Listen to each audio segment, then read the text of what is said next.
Bom, gente, boa noite para todos. Gostei, mas vale de novo. Boa noite para todos. Boa noite. Melhorou. Solta a voz nas estradas, não é isso? Com muita alegria nós estamos de volta nesse núcleo abençoado que tem como patrono um espírito que nós temos um sentimento de profunda gratidão, o nosso querido Camilo Rodrigues Chaves, que foi uma pessoa humana extraordinária, um espírita com uma folha de serviço belíssima. Emmanuel, o espírito amigo, coordenador dos trabalhos de Chico, na intimidade carinhosa chamava-o de senador, o nosso senador, considerado o maior presidente que a União Espírita Mineira teve em mais de 100 anos de instituição. Então vocês estão privilegiados em estar numa casa que tem ele como representante, sabendo que é toda uma equipe que envolve uma entidade extraordinária também, que é a nossa conhecida Semiramis, e toda uma equipe. Citei Emmanuel, podemos lembrar de Meimei, de Sheila, lembrar também de Arnaldo Rocha, hoje no mundo espiritual, Bezerra de Menezes. É uma equipe extraordinária. Então, nós vamos, saudosos com a Babilônia milenar, vamos agora falar do Evangelho e da doutrina espírita. Muito obrigado pelo convite ao Rogério e toda a equipe. Pois bem, nosso tema é um tema assim, interessante de se trabalhar, porque ele remete a reflexões em torno da história e nós temos que aproveitar o máximo esse nosso encontro para a gente chegar onde que é o mais importante, que são as reflexões de ordem moral e intelectual que venham nos auxiliar no plano da libertação do nosso espírito rumo à perfeição. Então eu vou iniciar, como tenho feito ultimamente, fazendo uma saudação. E vou trazer Paulo de Tarso, na sua primeira epístola aos Tessalonicenses, no capítulo 5, no versículo 16, ele diz assim: regozijai-vos sempre, orai sem cessar, em tudo dai graças, porque esta é a vontade de Deus em Cristo Jesus para convosco.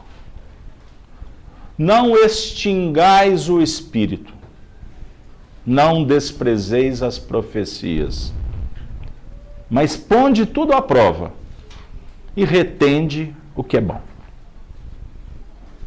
Então, sinteticamente, Paulo abraça a todos e convida para que todos nós regozijemo-nos sempre.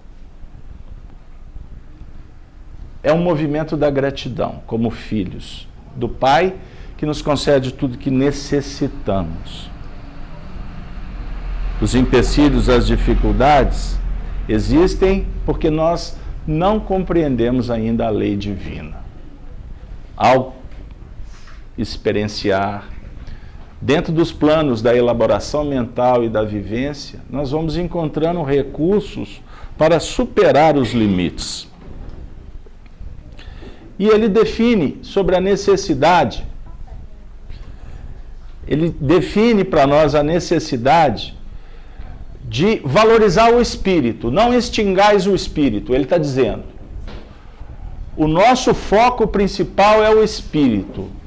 A matéria, na verdade, é o elemento que nós utilizamos como um recurso que favorece. Mas entre a luz e a treva nós temos que optar pela luz, porque somos filhos da luz. E isso desdobra em N reflexões. Mas eu apenas chamo a atenção. Hoje, no mundo contemporâneo, priorizamos a matéria. Vivemos, portanto, numa sociedade materialista, utilitarista. Eis o motivo de tanto sofrimento: a ignorância e o materialismo. Mas é interessante porque ele fala, não desprezeis as profecias. E a profecia aqui, ela estará bem representada para nós hoje no que remonta à mediunidade.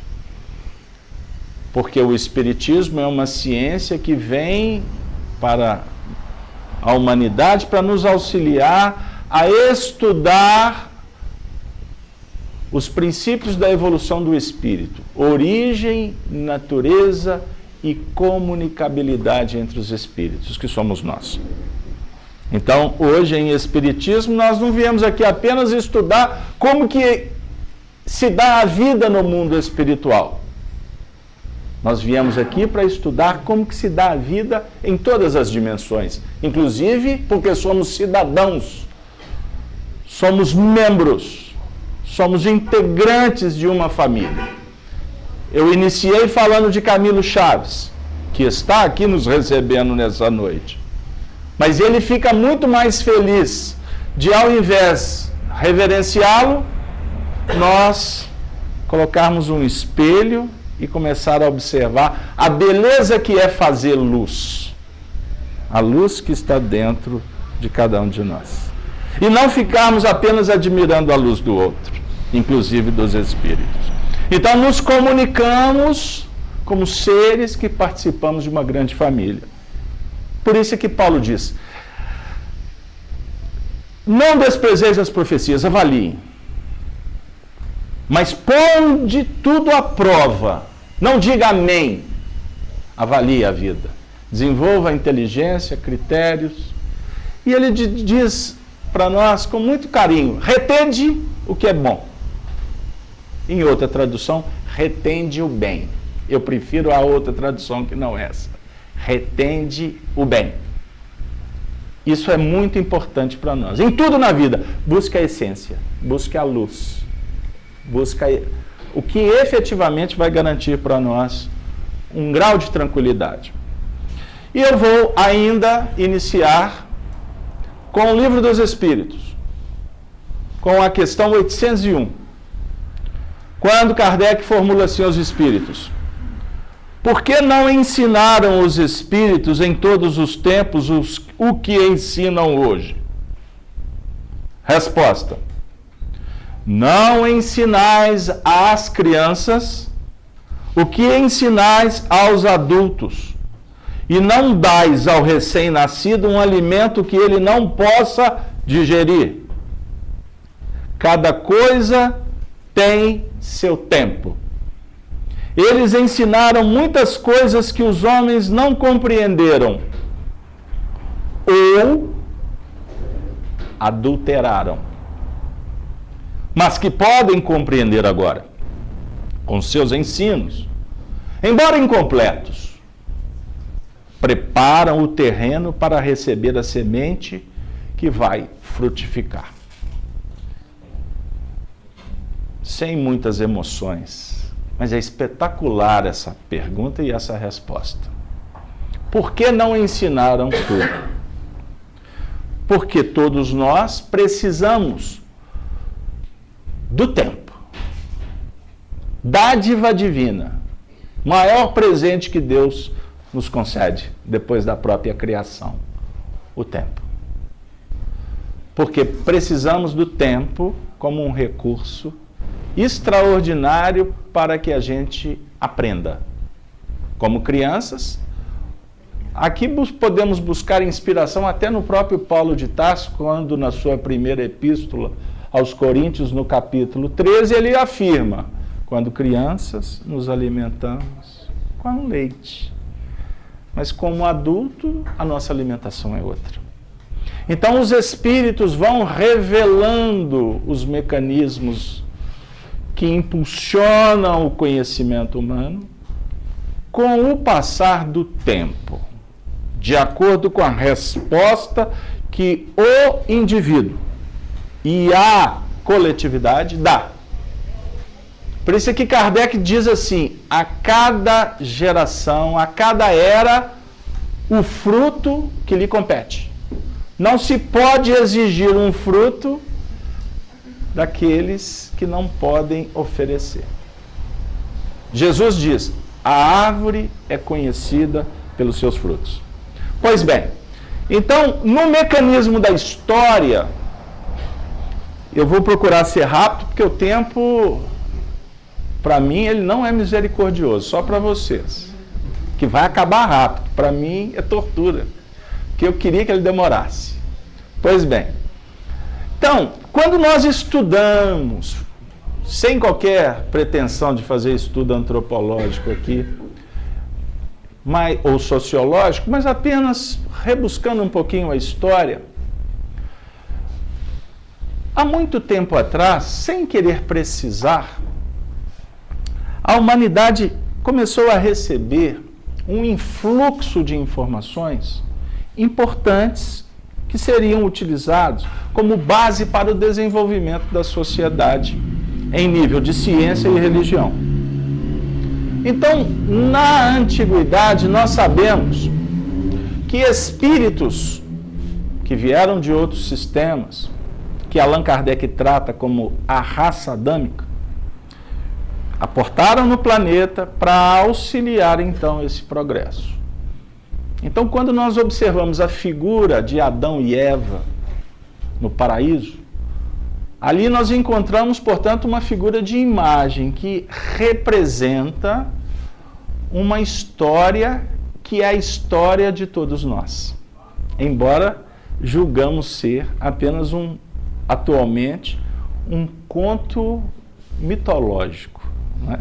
É um mito que foi criado e que, durante tanto tempo, nós não tínhamos condições de interpretar. E eu não vim aqui interpretar, mas apenas dizer que ali o mundo contemporâneo recebeu, na antiguidade, a base do que se transformou, inclusive, os projetos religiosos. Quando Moisés universaliza as revelações, as profecias, no seu sentido figurado, que remontam a esse processo de compreensão ou de entendimento no que remonta o Criador e sua obra e a destinação dos seres. Então, nós podemos remontar aí há 6.000 anos atrás.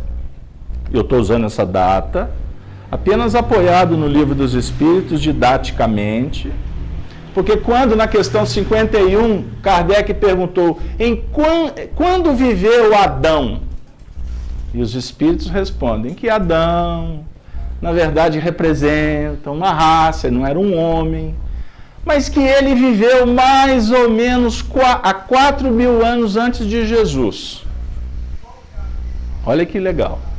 Então, há 4.000 anos, essa data, ou essa era, representa a chegada dos princípios que nortearam, portanto, a filosofia, a ciência e a religião que nós estamos aqui tentando debater, com informações interessantes, que eu preciso de poetizá-las para não cansá-los demais.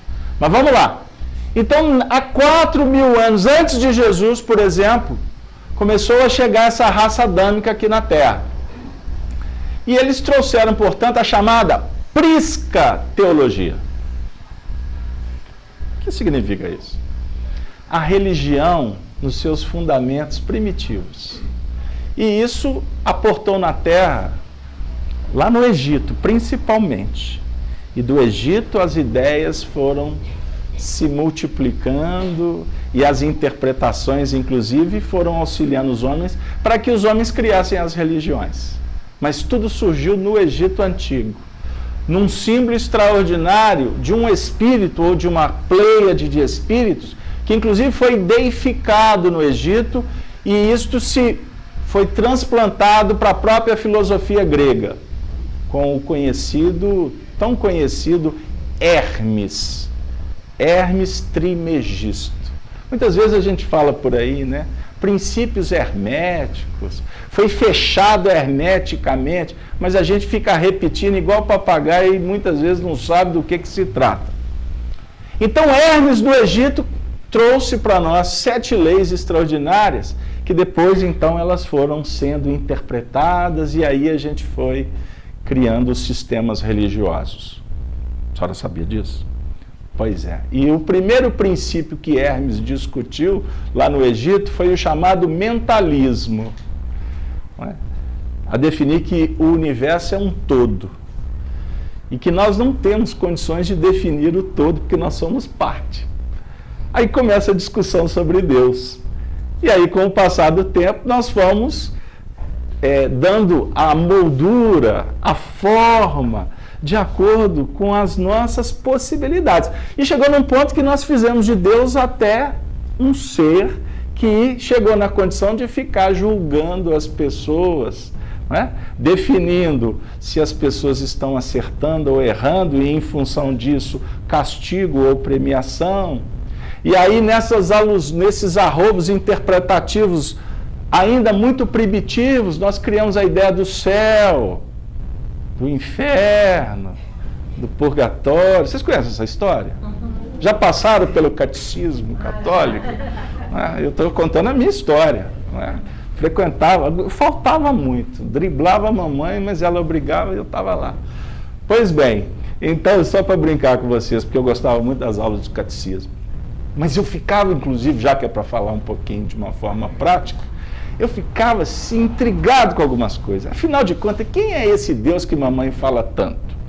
E aí a gente imagina aquele velhinho, com barba, cajado, o que representa o ancião, o professor, as figuras respeitáveis de toda a tradição.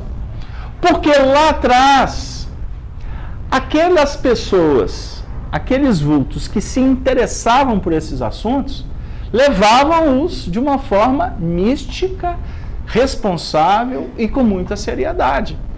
Então foi aí que surgiu essa figura dos grandes sacerdotes, que passaram a ser, com o tempo, considerados os representantes da própria divindade, como seres intermediários entre o povo e os céus.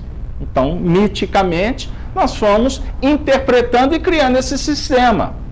Então, por exemplo, na Índia, na raça hindu, que teve um compromisso belíssimo na história do planeta, de trazer a filosofia num sentido super interessante do que remonta a ideia, por exemplo, do paraíso, mas do paraíso sobre a concepção da intimidade dos seres, que quando nós nos desviamos do Dharma, que é a lei, nós nos comprometemos e criamos o chamado karma pelos indianos, né? E em função dos karmas nós temos que responder, temos que pagar pelos erros.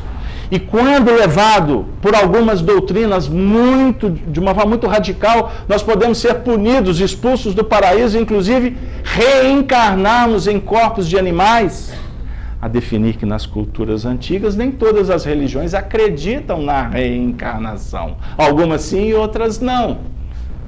Então eu estou dando aqui apenas arroubos de interpretação, apenas para fazer uma conexão para a gente chegar onde que nos importa agora. Porque, até diga-se de passagem, alguma destas filosofias não acreditam que os espíritos podem voltar.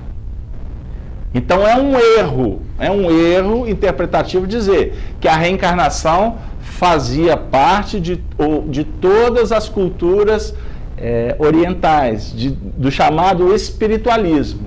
Então, no espiritualismo existem várias correntes. Aquelas que acreditam na reencarnação, aquelas que acreditam na reencarnação de uma forma punitiva, outras que acreditam na reencarnação de uma forma a libertar, a ampliar a consciência e atingir o zênite, a plenitude de uma forma abrupta, apenas por um processo de isolacionismo com relação à sociedade. Então nós vamos ter uma vida asceta, uma vida de santos, porque aí nós vamos adquirir virtudes. E nessa miscelânea toda surge a filosofia na Grécia, que vai dar o caráter moral, que vai definir a necessidade nossa de entender o real sentido da vida. Então vai surgindo os grandes filósofos, como Sócrates, né? Platão em seguida, temos a escola de Pitágoras e tantos outros. Com o passar do tempo, vem Jesus à Terra. E daí nós vamos entender o desdobramento da história que todos vocês conhecem, quando vai surgir o cristianismo, que depois de cristianismo ele passa a ser uma religião oficial do Estado romano. Aí ele passa a ser configurado como catolicismo. O que vem a ser o catolicismo? O catolicismo é o subproduto de muitas coisas que aconteceram no mundo antigo. Mas o catolicismo abraçou, de uma forma muito intensa, uma tradição do mundo antigo, que na verdade é um desdobramento interpretativo do que aconteceu no Egito. E aqui agora eu me refiro à raça hebraica, a esse braço de milhões de espíritos que se aportaram na terra. Mas muitos deles, principalmente os líderes, eles buscavam no Egito a fonte do conhecimento. Então vamos pensar no Egito, o Egito antigo, como, por exemplo, a Paris do século XIX, a cidade luz. Então, as pessoas do mundo antigo se interessavam em ir no Egito em função do império poderoso, em termos de comércio, em termos de relações sociais, e também de ciência e da religião. Que, diga-se de passagem, ciência e religião, na época, era assunto dos sacerdotes da escola de Tebas, que eram profundos conhecedores de um assunto que eu acho que todo mundo aqui gosta um tiquinho. Profundos conhecedores do intercâmbio com o mundo espiritual. E aí nós podemos aqui rapidamente, nesse breviário, dizer o seguinte, que lá no Egito se praticava a religião sobre dois aspectos. O chamado exoterismo e o esoterismo. Qual que é a diferença? A religião, as práticas mediúnicas, o contato com o mundo espiritual que era praticado dentro dos templos, aonde as informações vinham do mundo espiritual auxiliando no desenvolvimento de uma série de teorias, ensinamentos importantes para a época, e a religião popular. O povo não podia saber de muitas coisas que aconteciam dentro do templo. E aí agora eu vou relembrar Platão. Platão dizia assim, que é melhor a ignorância do que o conhecimento em mãos inábeis. Porque quem não sabe, faz a lei. Para me buscar inspiração em Paulo. Se eu não sei, o que eu faço é lei. Sofrerei as consequências pela experiência natural. Eu gosto, vovó, de falar o seguinte, quem não sabe fazer arroz, pede orientação, porque senão vai queimar muito arroz, vai fazer arroz empapado, não é? Não sabe a hora de desligar o fogo, não é assim? Eu custei. Hoje meu arroz é cachoeira. Não é, Cecília? Eu falo para minha filha, papai nem precisa de abrir a tampa da panela para saber que o arroz está pronto. Sabe qual que é a técnica? Um dia eu venho aqui contar. Porque se eu falar isso aqui, vocês vão pegar o negócio muito rápido. E não é muito apropriado para menores de 18 anos. Pois bem, então vou continuar dizendo. Vamos lá? Então, se eu não sei, me coloque uma arma na mão, eu vou fazer bobagem. Se eu não tenho habilidade, não me coloque uma Ferrari na mão, porque eu vou chegar no abismo muito mais rápido do que quem vai a pé. Então é preferível eu não ter a Ferrari. Embora nos rebelamos, quando a vida diz não. Porque até, diga-se de passagem, no passado, os estudiosos da prisca religião, eles estudavam esse assunto. Porque aqui no mundo material, o A é A. Lá na reflexão antiga, o A pode não ser A. Porque eu estou vendo apenas uma faceta do A. Aqui é tudo binário. Ou é ou deixa de é. Não é assim? Gostou? Só para você sorrir. Você tem um sorriso bonito. Pão, pão, queijo, queijo. No Oriente Antigo, ou no Ocidente Antigo, né, porque o Egito é Ocidente, se discutia que existe a luz e a treva. O que significa isso? A verdade permanente e o que é impermanente. A matéria é impermanente. Deus é permanente. Nós somos impermanentes. A nossa mente oscila. Nós vivemos num mundo de contrastes. E por isso sofremos tanto, porque não conseguimos discernir o que é amarelo muitas vezes do que é preto. Porque na verdade o que é preto, eu estou enxergando como branco. O que é vermelho, eu posso estar enxergando como amarelo. Casalberto, não entendi nada do que você está falando. Eu vou explicar. Como que nós observamos o mundo material? Nós estamos nos identificando pelos 5 sentidos, não sim? Você está vendo todo mundo que está aqui. Pode até sentir o cheiro, não é? Pode, agora no centro espírita, pode captar até as vibrações, não pode? Nossa, fulano tem uma vibração tão boa. O outro sai fora. Aquilo seca até a pimenteira, já escutou isso? A vibração dele mata tudo, as plantas, tudo arreia. Ok. Tem médiuns clarividentes aqui? Vocês estão vendo os espíritos no ambiente? Tem alguém que levanta o dedo? Por que a vergonha? Ou porque não tem mesmo? Então significa o seguinte: existem espíritos no ambiente, não existem?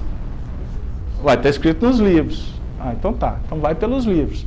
Mas por que está escrito pelos livros? Porque existem pessoas que têm essa faculdade. Então, se temos como provar que os espíritos estão presentes por uma série de mecanismos que não vem ao caso, então significa que eu não estou vendo a realidade, eu estou vendo apenas uma parcela, uma faceta da realidade. Eu não consigo compreender Deus, eu apenas registro uma faceta da essência dele, que está dentro de você como está dentro de mim. E isso é percebido pela sensibilidade. Mas eu não consigo provar por A mais B que Deus existe, a não ser pela sua obra.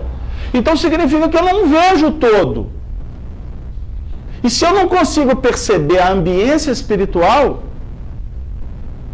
eu chego numa outra conclusão. Que eu não sei, na verdade, quem que eu sou. Por isso Sócrates dizia: conheça-te a ti mesmo. Domina-te a ti mesmo e transforma-te a ti mesmo. Porque aí é a essência do processo. Eu não sei o que eu fiz no passado. Eu me conheço por personalidade, pela minha personalidade que tem hora que está no céu, tem hora que está no inferno. Eu não sei se eu sou bom, se eu sou ruim. Eu não sei quais são as minhas imperfeições. Eu tenho algumas noções. Então, eu, na verdade, não vivo numa realidade. Eu vivo num mundo de muitas ilusões. Não é assim? Quando a dor bate na nossa porta, não costuma a gente rever tudo? Casalberto, o que tem a ver isso com o Espiritismo na Bíblia? Pois bem, vamos lá. Então, no mundo antigo, as religiões foram se estabelecendo. E quando surge o catolicismo, que na verdade foi uma... Eu li o texto, hein? Que legal. Os espíritos ensinaram muitas coisas que os homens não a compreenderam ou adulteraram. O que veio a ser o catolicismo? Uma adulteração da essência que foi projetada lá atrás. Mas adulterado por uma forma maldosa? Não. Por uma forma possível de interpretar. Porque não tem nada errado. Na verdade, não existe uma interpretação errada. Quem diz que existe erro é porque não compreende o todo, só vê em parte. Mas o que aconteceu, na verdade, foi que, quando o catolicismo foi sendo institucionalizado, ele, na verdade, colheu, por exemplo, da filosofia grega, do mito grego, que já é uma interpretação da interpretação do que surgiu no Egito. Ele foi, na verdade, recolhendo do sistema judaico, que era uma religião que se pautava na força do espírito e não no espírito da força, aonde as leis mosaicas foram sendo organizadas, instituídas para organizar e conduzir um povo que era ainda um povo muito primitivo. O que Allan Kardec explica com muita clareza no primeiro capítulo do Evangelho segundo o Espiritismo, intitulado Não Vim Destruir a Lei, mas Dar-lhe Cumprimento. A senhora lembra desse capítulo, vovó? Se não, chega em casa, dá uma lida, vale a pena. Aonde Kardec diz assim, que a lei mosaica ela é dividida em duas partes. A parte divina, os 10 mandamentos.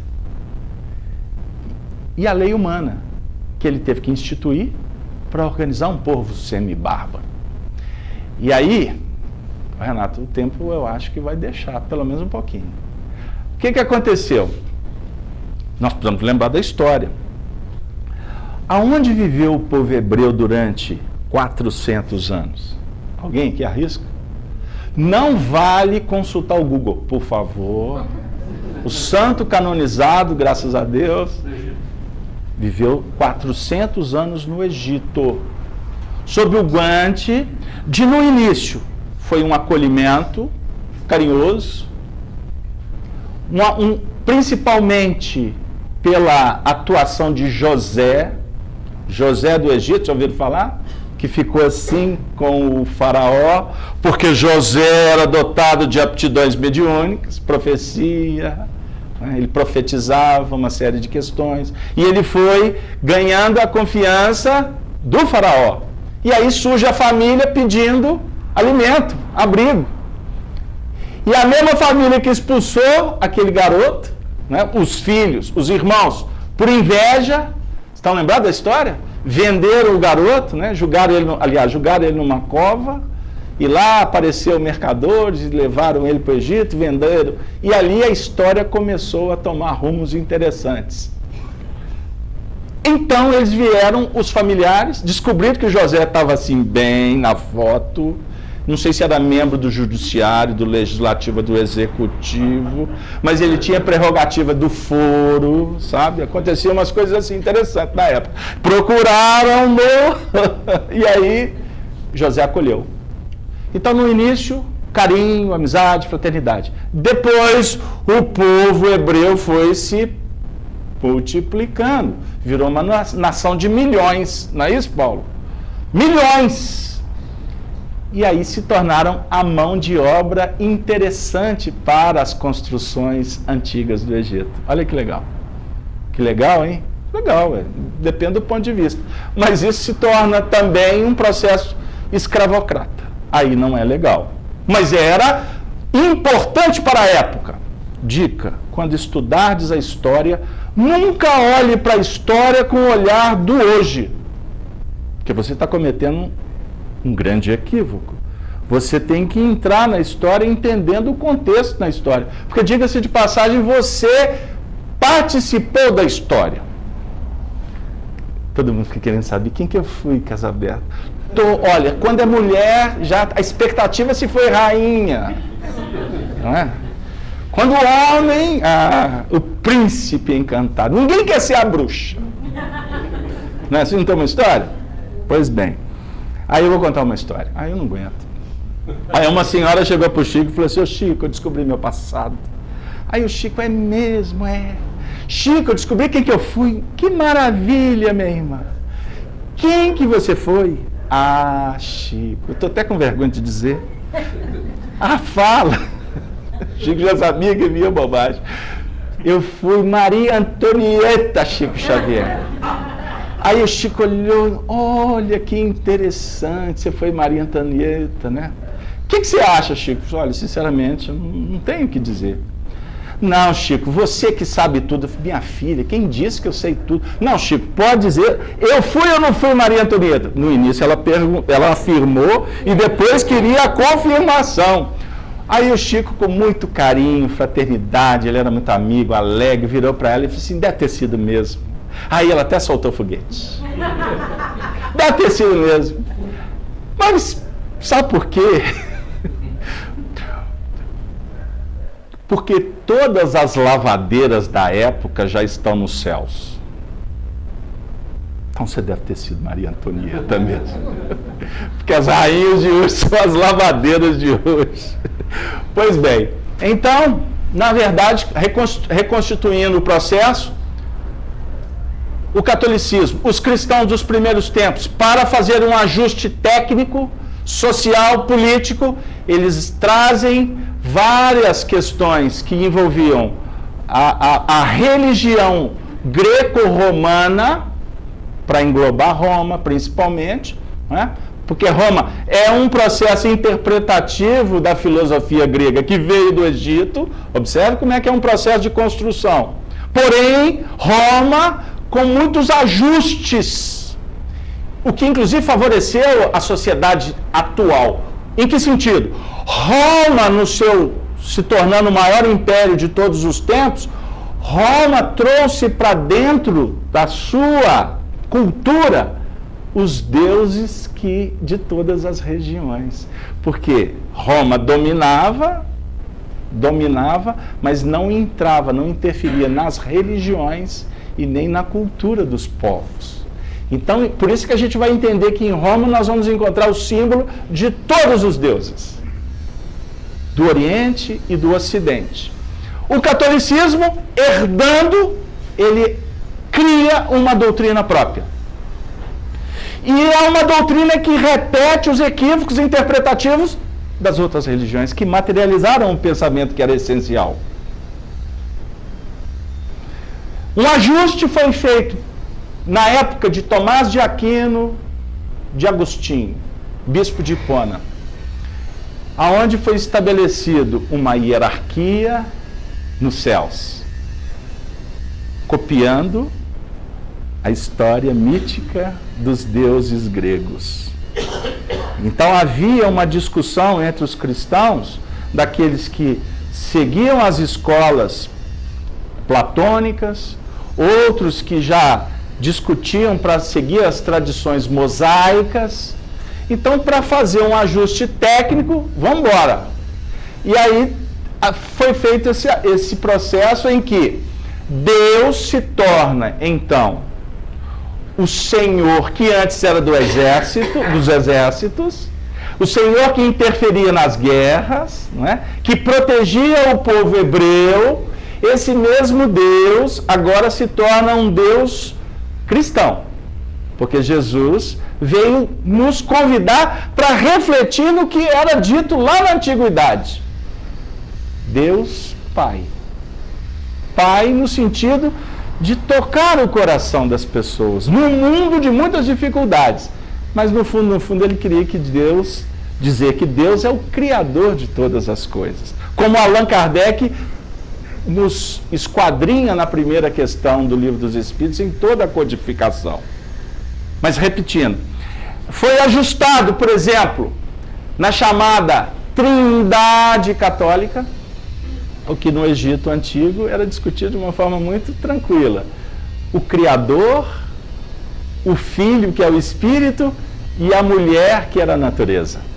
Então, nós vamos encontrar as figuras emblemáticas, por exemplo, de Horus como filho, de Ísis, que representava a natureza. Olha que legal.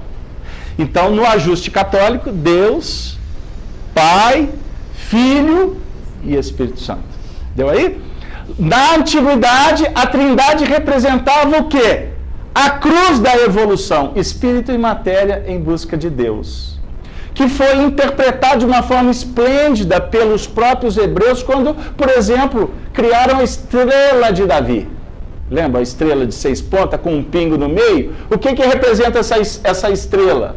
A conjugação do espírito com a matéria. Na descida no processo da reencarnação, na subida no processo da desencarnação, no trabalho com o sentimento, com a razão e sempre em busca do ponto central que é Deus, que é a divindade que está dentro de você.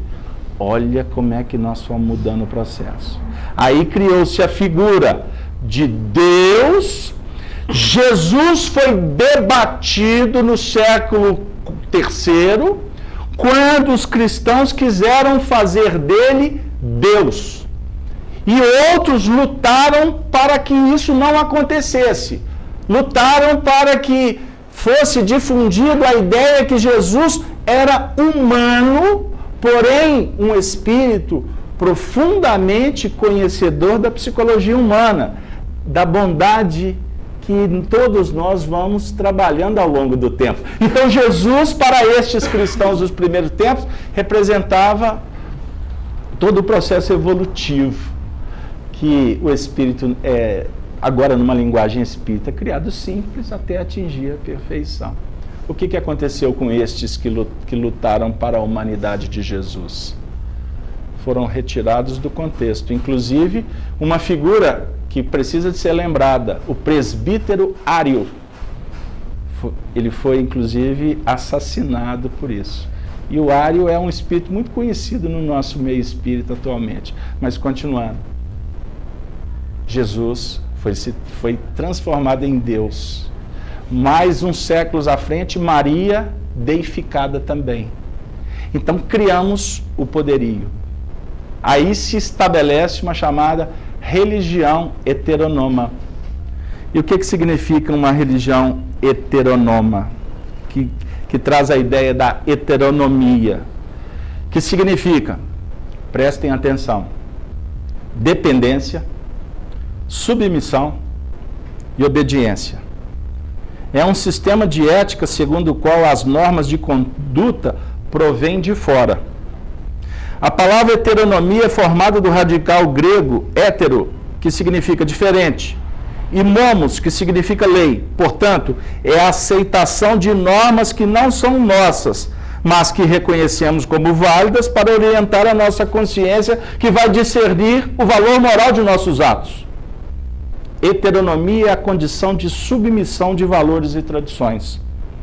É a obediência passiva aos costumes por conformismo ou por temor à reprovação da sociedade ou dos deuses. Se instaura, portanto, o processo que caminhou durante milênios. Não aconteceu só no catolicismo. O judaísmo se transformou também numa proposta heteronoma. Muitos séculos adiante surge o islamismo. Sabe o que significa Islã? Submissão a uma ordem de fora. Por que, Carlos Alberto, que você está falando tudo isso? Porque a Bíblia, ela não proíbe o espiritismo.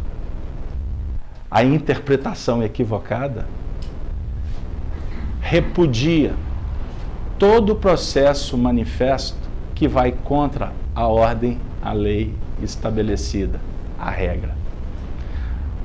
Os princípios que foram discutidos lá na filosofia antiga, durante muito tempo foram amordaçados.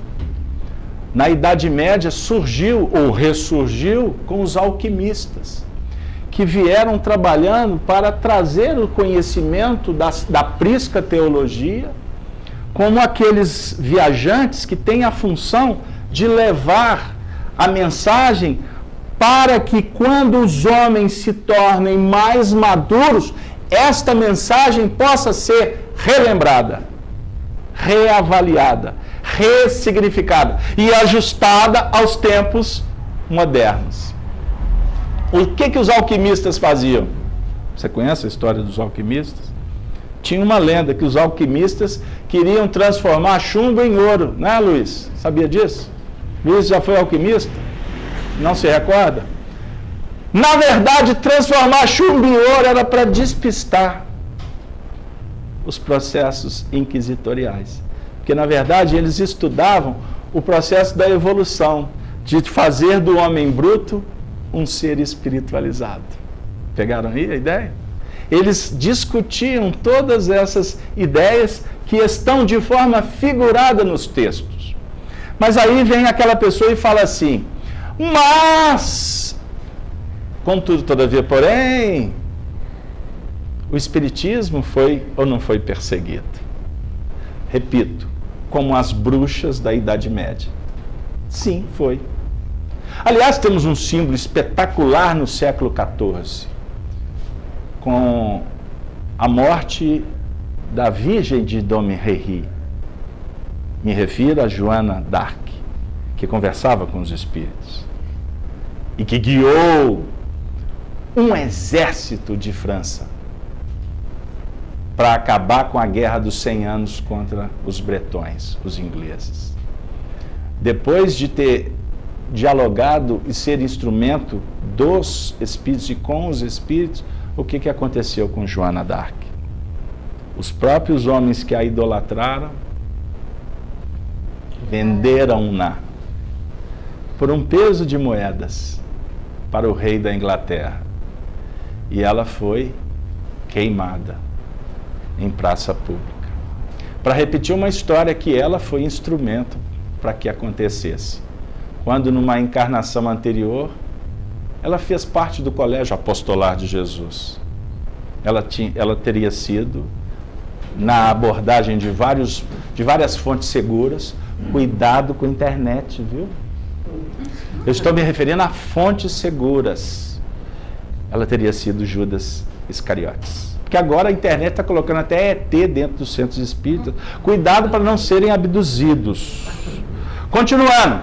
Então, o catolicismo implementa o Tribunal da Inquisição. As bruxas foram queimadas. E todos os filósofos que tentaram apontar o dedo para o universo, a definir que de lá viemos e para lá tornaremos, pelas bases da ciência e da filosofia, foram perseguidos. E a gente conhece toda essa história que ocorreu no século XIV, XV, quando esses filósofos conseguem, inclusive, romper com o sistema e nasce aí a ciência, que, infelizmente, se tornou uma ciência materialista, mas que há de estabelecer uma aliança com a religião e um dia o mundo vai ser bem melhor do que é hoje. Mas é importante a gente citar esses processos para a gente verificar o seguinte, que quando o espiritismo surge em França, na verdade, a espiritualidade montou, vamos dizer assim, uma plataforma de trabalho no mundo inteiro, mas que ficou bastante consubstanciada, bem centralizada em França, para que os espíritos pudessem voltar e dialogar com os homens. Porque esse processo, ele foi como que obliterado por uma regra, ou um erro interpretativo, não é, Paulo? O Paulo hoje me mandou um material muito interessante. Porque a perseguição se deu em função do desconhecimento quando surge o Espiritismo. Porque o Espiritismo resgata o processo da comunicação com os espíritos de uma forma clara, sem ser escondida. Porque ficou tamponado na Idade Antiga, ficou escondido na Idade Média, em função do terror que foi estabelecido pelos clérigos, porque eles desconheciam o processo, não sabiam como lidar. E imagine você perder a autoridade. Lembrando ainda o fato de que a igreja, ela estabeleceu um casamento com a política humana. Então os reis, não é?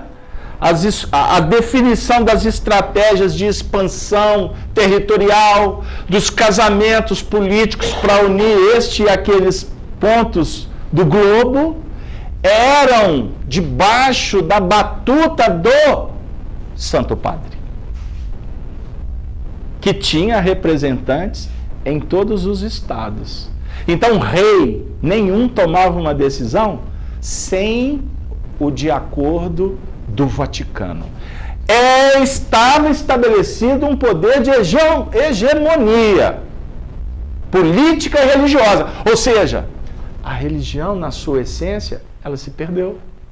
Porque ela foi substituída pelo interesse político humano. Ela foi materializada. embora tenha sido profetizado isso lá atrás. Mas, voltando a um processo, já que o tempo está acabando, eu preciso de citar uma passagem que é muito utilizada, que foi muito utilizada naqueles tempos e ainda é, por aqueles que criticam e que insistem em perseguir o Espiritismo, julgando que o Espiritismo se limita apenas à prática mediúnica. E você sabe qual a passagem que é utilizada para combater a mediunidade do Espiritismo? É uma passagem que está contida no Pentateuco Mosaico, no livro de Deuteronômio, no capítulo 18, no verso de 9 a 14. E lá vocês vão encontrar o seguinte registro. Vou ler rapidinho. Moisés, que fora iniciado no Egito, que participava de reuniões com comunicação dos espíritos, que viveu fenômenos mediúnicos espetaculares naquele processo da retirada da nação hebraica do Egito. Vocês lembram que o mar se abriu? Foi a piscina de Ramos, foi a Lagoa da Pampulha, foi a barragem de Dom Joaquim. O que aconteceu? Não, foi qual mar que abriu? O Mar Vermelho, não foi? Pois é, a ciência vai descobrindo questões aí que daqui a pouco a gente vai entender, na verdade, o que aconteceu. Mas foi criado toda uma mítica para dizer que Deus desceu à terra, não é? Conversou com Moisés, para que Moisés, não é, livrasse o povo que era de Deus. Os egípcios não eram de Deus. Começou ali a estabelecer um regime de privilégios. O mar se abre, depois de todas aquelas 7 pragas do Egito. Vocês sabem quais são? Um dia chama o Júlio. O Júlio gosta de falar das pragas do Egito. Chama o Júlio, que o Júlio fala para vocês. Mas, só do gafanhoto, só lembra. O gafanhoto. Tem um gafanhoto. Obrigado. Não posso perder a oportunidade. Pois bem, mas isso aqui não vem ao caso. Vamos lá. Então, Moisés vai viver 40 anos com aquele povo no deserto. Engraçado, né? 400, depois 40. Você já ouviu falar que Jesus foi jejuar 40 dias no deserto? Uhum. Então eu quero só dar uma dica. Esse número 4 aí não é à toa que ele está lá exposto. Mas ele escreve os 10 mandamentos. Os 10 mandamentos são escritos na tábua direta. Deus conversou com Moisés através de uma sarça ardente. Estão lembrados dessa história? Deus desceu do Olimpo. Não é do Olimpo. Ele desceu de uma região cósmica e foi conversar.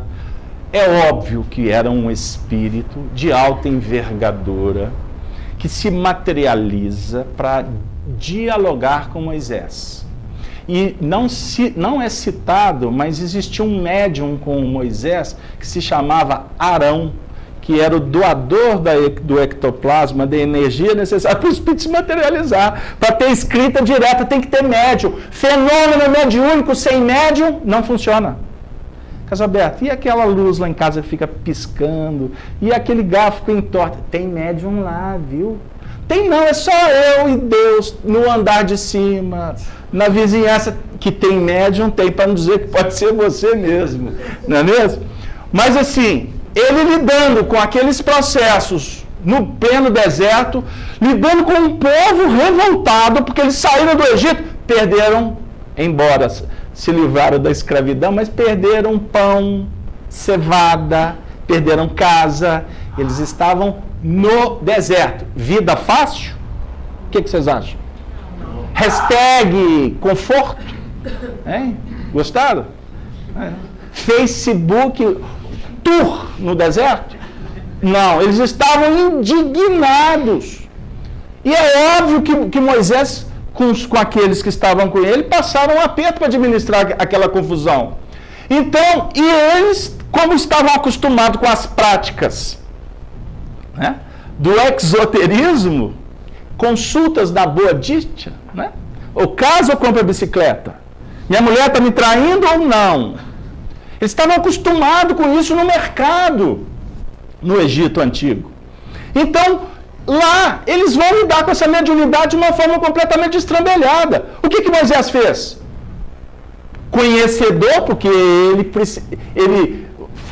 usou do recurso da mediunidade a vida inteira para sair do Egito, para receber a orientação de Deus no monte, mas o povo não tinha competência, conhecimento, habilidade, responsabilidade para lidar com um fenômeno que precisa da base moral, de um certo conhecimento razoável para você lidar com o mundo espiritual.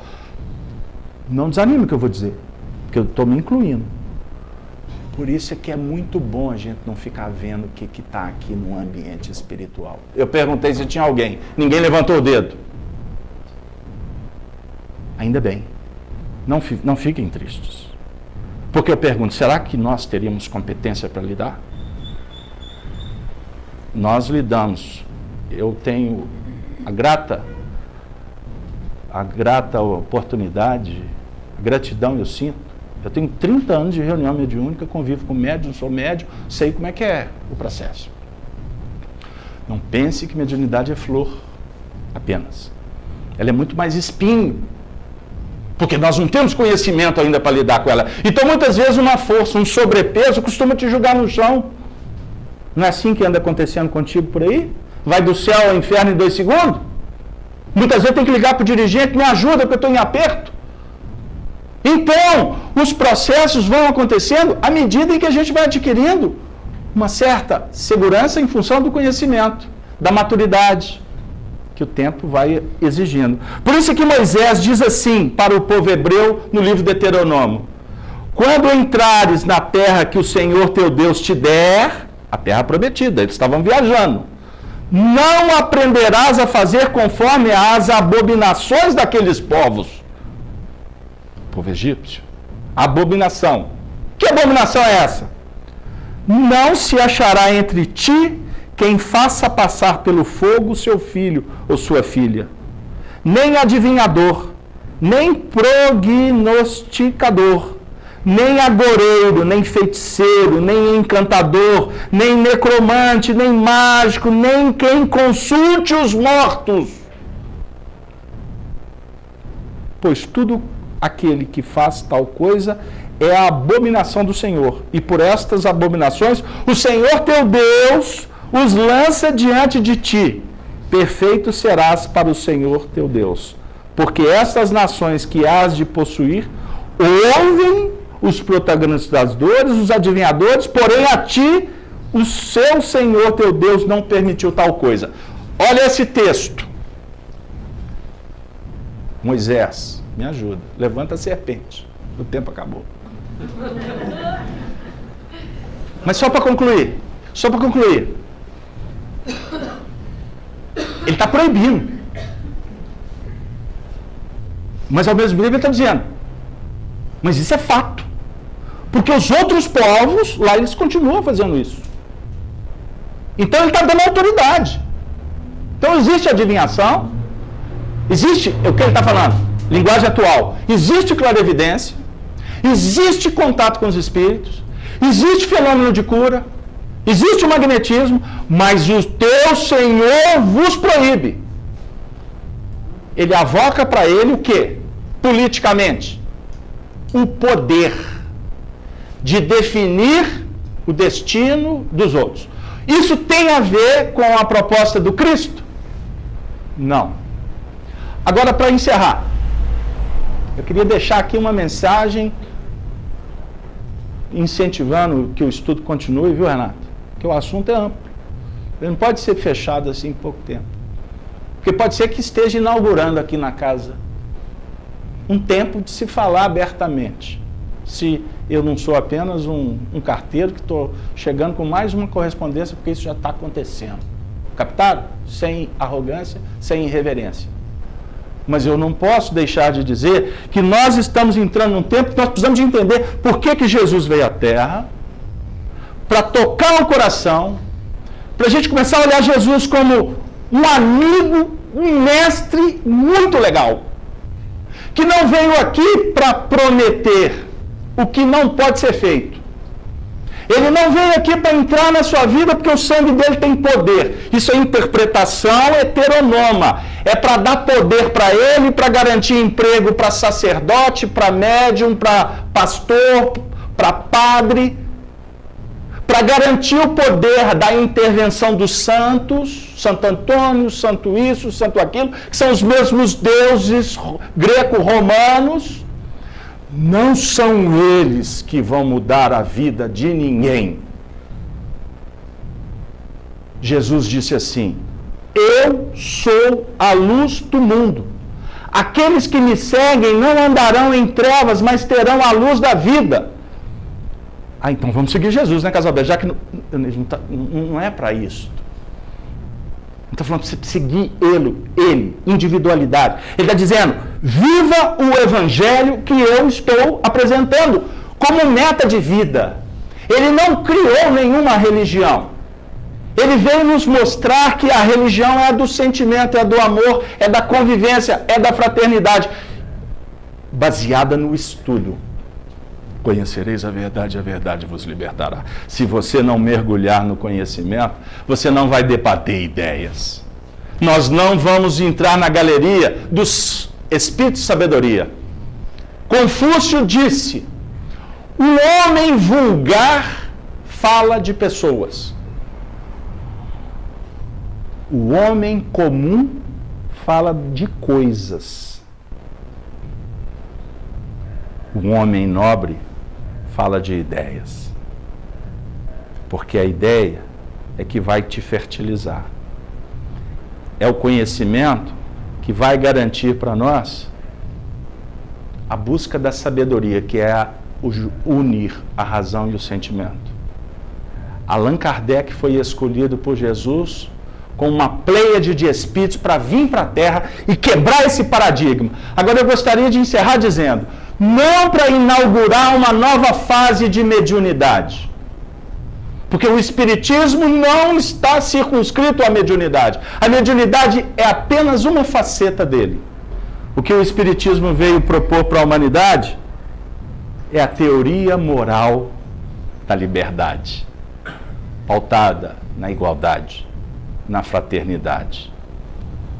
Deus não pune ninguém. Somos nós que criamos o próprio mal.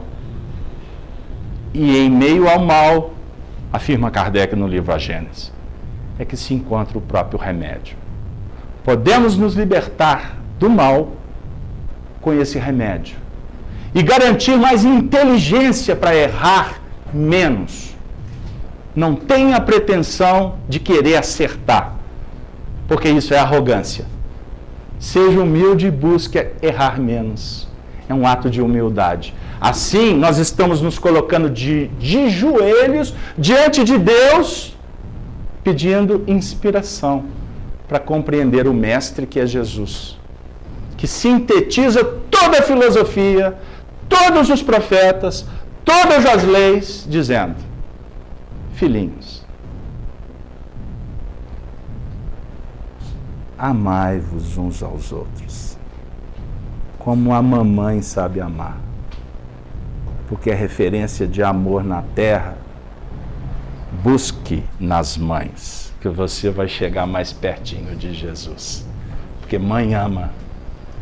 Você sempre vai ser o anjinho da sua mãe, mesmo fazendo as bobagens que a gente continua fazendo. Mas ela vai olhar para o seu cantinho e falar assim: olha lá o meu querido filho.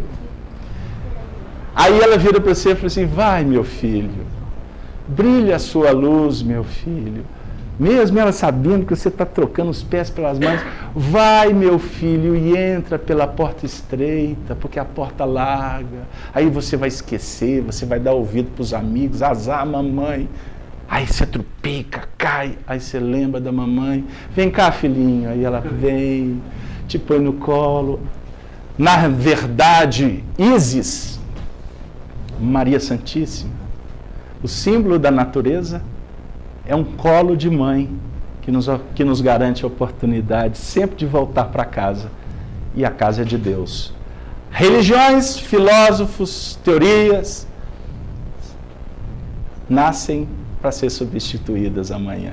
O que permanece sempre é a luz do Senhor. Deus nos abençoe. Eu sei que eu não vou voltar mais. Quebrei o horário. Rogério vai me mandar para o umbral, mas eu peço desculpas. Mas aqui amanhã é feriado, vocês podem dormir até mais tarde. Boa noite para todos.